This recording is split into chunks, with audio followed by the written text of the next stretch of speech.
Hello everyone. My name is Celso Garcia. I'm a former bus operator working out of West Farms Bus Depot in the Metropolitan Transportation Authority in New York City. Coming to speak to you to tell you how disappointed I am in Transport Workers Union 100, also the Transport Workers Union International, and I also want to speak about how the membership has been disenfranchised and made to feel as if they're helpless and that they cannot do anything to change the trajectory of the union that represents 44,000 transport workers across New York City.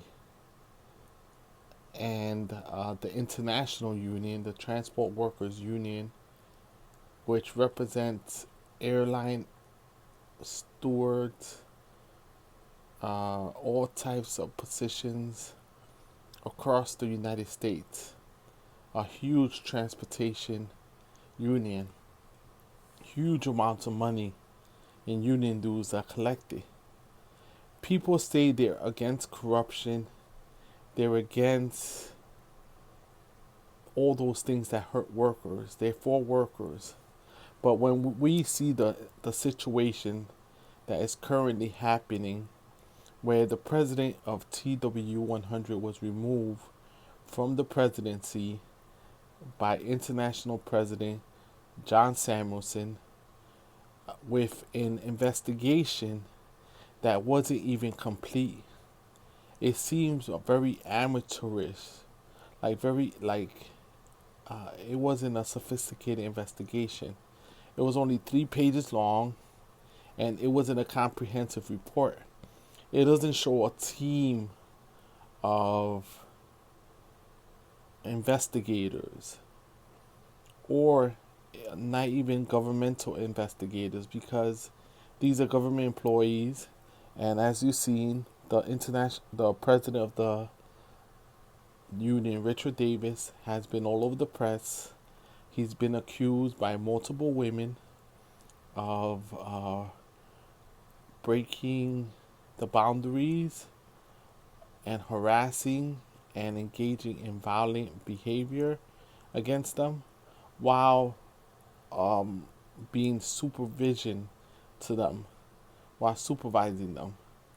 And the thing is that what I find very fishy is that the international didn't know about what was happening all this time. An election was just held, and they allowed him to be a candidate, knowing that he had serious allegations, including a lawsuit, multiple lawsuits um, against him personally and as him as an official of the Transport Workers Union. So basically, he has many lawsuits.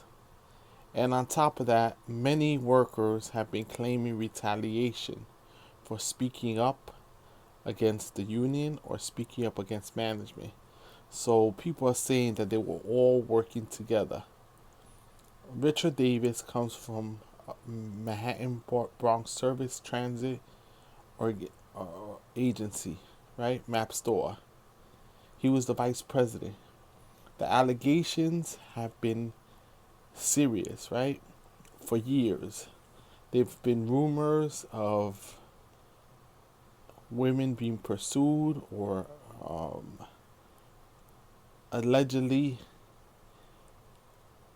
forced to do things they didn't want to do in a sexual manner. And now is that they're coming out. It's very convenient. We have to understand that this culture of men abusing women has to end. We have to take a stand at some point and say this shouldn't be happening, and especially this shouldn't be happening in the workplace where there's a power dynamic of a person that can end somebody's career or end somebody's job just by a click of a mouse, just by them suggesting that that person should be fired or terminated. There's serious allegations across the board of retaliation. And instead of what they did was that they appointed the treasurer, financial treasurer, Chirello, which was Richard Davis's right hand person and knew all his affairs and knew all the finances of the local to become in charge. So basically, they put somebody in there that is connected directly to the president of the union that was ousted with sexual harassment allegations, right?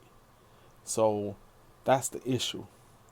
If you look at the report that has been leaked out in the press and online, you see that it was not done comprehensively.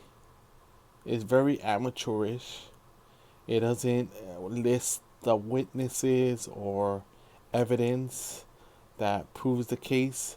It's just like a hearsay, um, I say, you say report, right? Which is kind of suspicious because governmental reports or official reports are usually not conducted that way. That's the problem. The standards of investigation are not there, and the length of it is too short to be comprehensive and to be a full report. So we as Transport Workers Union 100 members demand a deep investigation by the powers to be. Don't let this slide under the table, and let the truth come out of what was happening all over. So in a lot of depots, including West Farms Depot, there have been allegations for years of misconduct. These allegations go back more than 3 chairmen, right? At least the last 4 chairmen have been accused of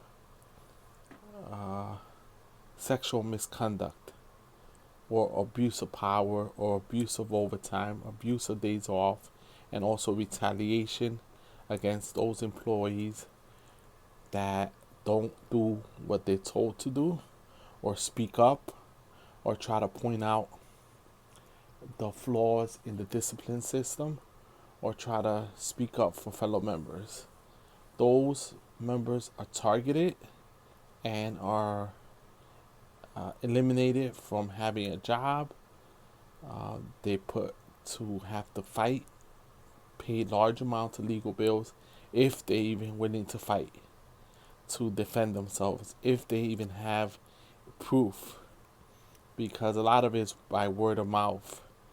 They harass you, they taunt you, and they make sure that everyone knows that you're not doing what is required.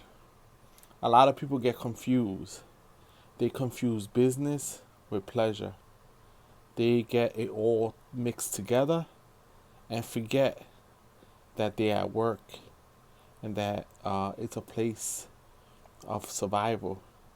It's not a place that people should be attacking each other or harassing each other.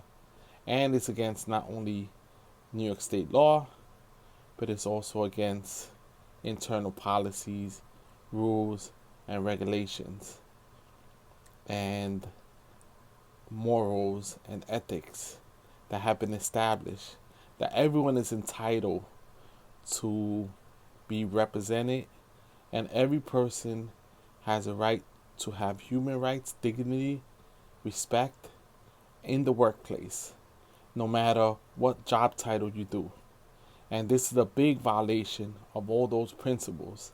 So we, the workers, are demanding a serious, deep down investigation across the board.